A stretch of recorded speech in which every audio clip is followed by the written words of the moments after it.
ప్రసిద్ధ పుణ్యక్షేత్రమైన లోవ గ్రామంలో వేంచేసి ఉన్న శ్రీ తలుపులమ్మ అమ్మవారి నవరాత్ర దీక్ష మాలధారణ తొలిసారి ఆలయ కార్యనిర్వహణ అధికారి పి విశ్వనాథరాజు, ధర్మకర్తల మండలి అధ్యక్షులు పెంటకోట భాస్కర్ సత్యనారాయణ, సభ్యులు ఏ వెంకటరమణ వారితో కలిసి సిబ్బంది భక్తులు 35 మంది దీక్షను స్వీకరించారు.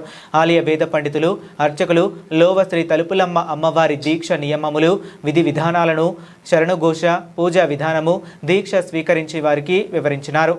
నవరాత్ర దీక్షతో ప్రారంభమైన శ్రీ తలుపులమ్మ అమ్మవారి దీక్ష మాలధారణ మండల, అర్ధం మండల దీక్షకు పాటించవలసిన నియమాలు, విధానము సమగ్రముగా ఆలయ వేద పండితులు, అర్చకులు పుస్తక రూపంలో అందజేయుట జరుగును. దీక్ష స్వీకరించిన భక్తులు లోవ గ్రామంలోని శ్రీ తలుపులమ్మ అమ్మవారి ఆలయం వద్ద దీక్ష కాలం పూర్తి అయిన తదుపరి ఆలయం వద్ద అర్చకులు వారి సమక్షంలో దీక్ష విరమణ చేయవలసి ఉండునని తెలియపరిచినారు. శ్రీ తలుపులమ్మ అమ్మవారి దీక్షను భక్తి శ్రద్ధలతో నియమములతో పాటించి వారి వారి పునఃసంకల్పాన్ని నెరవేర్చుకోగలరని, ఆయురారోగ్యాలు పొందగలరని తెలియజేసినారు.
ఓం శ్రీ శ్రీ శ్రీ తలుపులమ్మ దేవి నమః.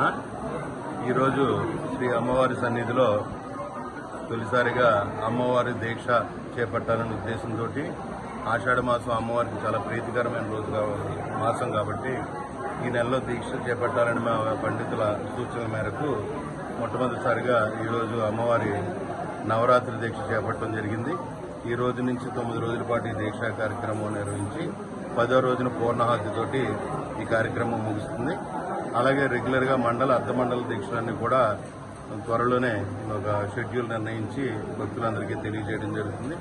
ఈ దీక్షలో పాల్గొనదలిచిన వాళ్ళందరూ కూడా శ్రీ తలంపులమ్మ అమ్మవారి ఆలయంలో ఈ దీక్ష నిర్వహించుకోవచ్చు. లేదా మీ గ్రామాల్లో మీ పురోహితుల ద్వారా కానీ గురుస్వాముల ద్వారా కానీ ఈ దీక్ష స్వీకరించి ఇడుములన్నీ కూడా ఈ తలంపుల అమ్మవారికి ఆలయానికి చేరుకుని ఇక్కడ సమర్పించవలసి ఉంటుంది. ఈ దీక్షా వస్త్రాల కింద దీన్ని ఈ కలర్ అథెంటిక్ మెరూన్ కలర్ డ్రెస్ని సెలెక్ట్ చేయడం జరిగింది. తలుపులమ్మ అమ్మవారి దీక్ష తీసుకునే వారందరూ కూడా ఈ రంగు వస్త్రాలు ధరించి అమ్మవారి దీక్షలో పాల్గొనవలసింది కోరుచు. ఇప్పుడు ఎన్ని రోజుల దీక్ష? ఇప్పుడు ఇది 9 రోజుల దీక్ష. ఇది నవరాత్రి దీక్ష. ఈ 9 రోజుల తర్వాత దీక్ష పూర్తవుతుంది. భాద్రపద మాసంలో పూర్తిగా మండల దీక్షలు అర్ధమండల దీక్షలన్నీ కూడా ఆ నియమావళంతా రూపొందించి భక్తులకు అందజేయడం జరుగుతుంది. ఈ ఆలయ చరిత్రలో మొదటిసారిగా ఈ దీక్షలని మొట్టమొదటిసారిగా ప్రారంభించడం జరుగుతుంది.